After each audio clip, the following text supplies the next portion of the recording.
Hey everyone, it's Alexander, the real Mr. Robinson. Welcome to the channel. This is my review for The Emperor's New Groove, which came out in 2000, the same year as Dinosaur, is the third movie in Disney's post-Renaissance era, and is their 40th animated film overall. That's right, folks, we have made it to film number 40 in Disney's animation canon. The movie is about Emperor Kuzco, voiced by David Spade, who is this young, bratty, selfish, and very egotistical Aztec emperor who manages to make life incredibly inconvenient for a lot of people. One of those people includes the leader of the nearby village, Pacha, voiced by John Goodman, because Kuzco plans to wipe out his entire village just to make a water pool for his birthday. And yeah, that's about as egotistical and selfish as you could probably get. However, one of the other people that he's wronged was his former advisor, Yzma, voiced by Eartha Kitt. And she doesn't take it well. She decides, you know what, I'm gonna get rid of Kuzco, I'm gonna poison him with my sidekick Kronk, voiced by Patrick Warburton, and I'll take over and rule the Aztec Empire. So on Yzma's last night, before she's apparently let go from her position, she and Kronk attempt to poison the Emperor, but the vial that they use is not poison, but instead some sort of liquid that turns Kuzco into a llama. Kronk is ordered to kidnap Kuzco's body and basically kill him outside of the palace, but unfortunately Kuzco ends up with Pacha and is brought back to the village, so it's up to Kuzco as a llama and Pacha to try to get back to the palace and turn Kuzco back into a human being. So there were 3 Disney animated movies that came out in the year 2000. Again, 3. Fantasia 2000, Dinosaur, and The Emperor's New Groove. The Emperor's New Groove was a movie that I watched a lot. I watched it, I think maybe twice when it was in theaters,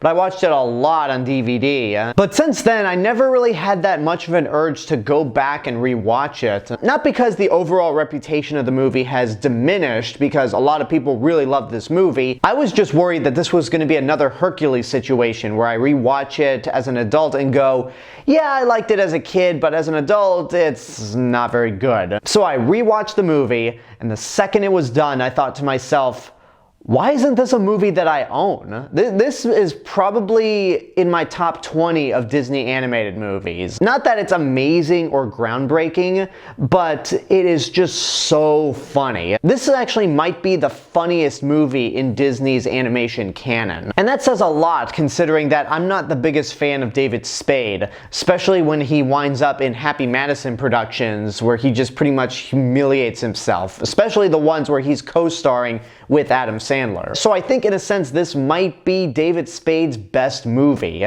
His voice works so well for Emperor Kuzco. He's just so bratty, whiny. I mean, he's just incredibly selfish, as I said earlier in the review. And even though Kuzco's story is pretty typical, he has to journey with this peasant in order to try to get back to the palace and become human again, and along the way he'll learn to be not so much of an ass, even though he's a llama. We've seen the story before, it's nothing special. In fact, the formula when it comes to Kuzco and Pacha's dynamic is straight out of a Pixar movie. Pixar uses this trope of storytelling a lot. I mean, there are some exceptions like The Incredibles or WALL-E, but movies like Toy Story, Finding Nemo, Cars, Ratatouille, and Up all follow this same formula. But much like with Pixar, the dynamic between Emperor Kuzco and Pacha works really well. It's really fun to see these two characters fight with each other. It's just fun to see them get in the ridiculous situations that they're in, where they could easily die. And some of those life-threatening situations lend itself to some of the movie's best lines. Don't tell me we're about to go over a huge waterfall. Yup. Sharp rocks at the bottom? Most likely. Bring it on.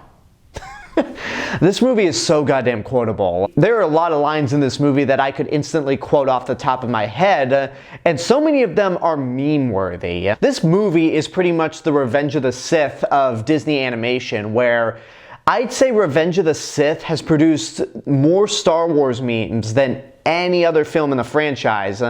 The same can be applied with The Emperor's New Groove. I don't think there's any Disney animated film that has produced as many memes as with The Emperor's New Groove. Whether it's the line I just told you, Pacha telling Emperor Kuzco how when the sun hits the side of the mountain just right, these hills sing.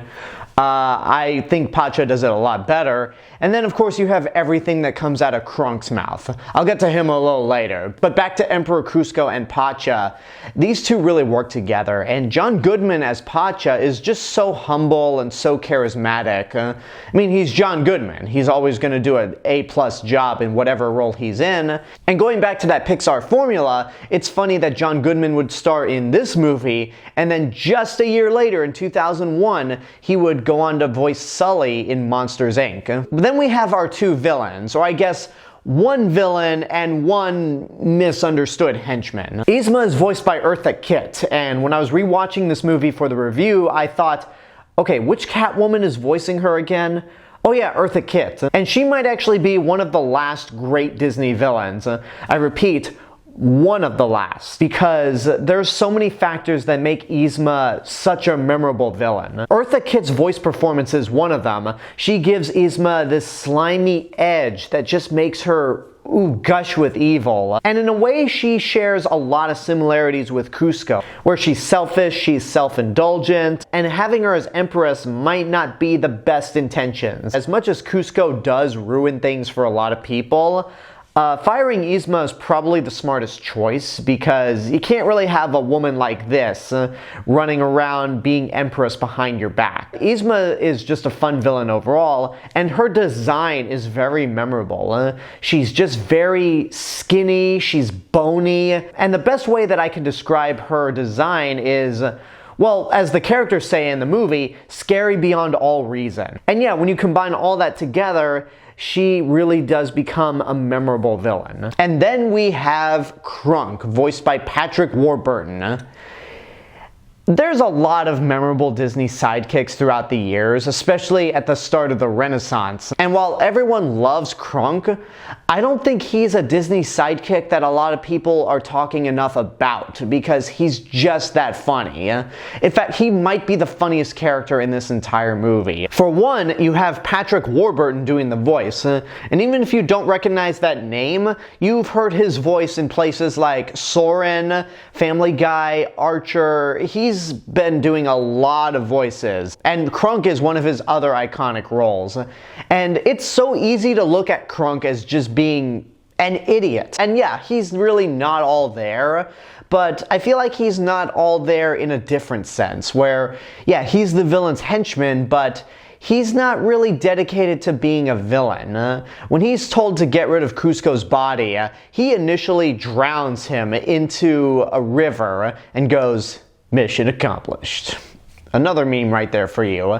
But then he starts to have second thoughts and decides to rescue Kuzco from drowning. And he's just more interested in things like cooking, playing exotic bird bingo, talking to squirrels. He's more of a man-child than an actual idiot. You can't really hate him for that, especially when he delivers some of the movie's biggest laughs. There are just so many moments with Krunk that make me laugh hard. One of the first ones is when Kuzco throws him a treat like he's a dog, and when the treat goes over the edge, he just does this and falls to the ground. That makes me laugh. Another moment that makes me laugh is when Krunk is doing his own theme music before he drowns Kuzco into the river, and Kuzco sometimes narrates this movie as if it's breaking the fourth wall, and as Krunk is doing his own theme music, Kuzco just watches and goes, "Ugh, is he doing his own theme music?" Big, dumb, and tone deaf.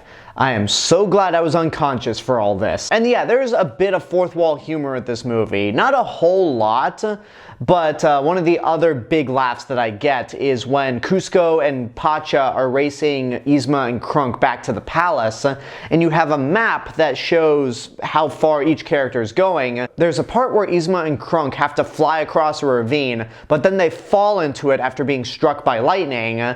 So on the map, we see that Kuzco and Pacha have made it first, but somehow when they try to get the human vial, Yzma is already there holding it, and Kuzco goes, no, it can't be. How did you get here before us?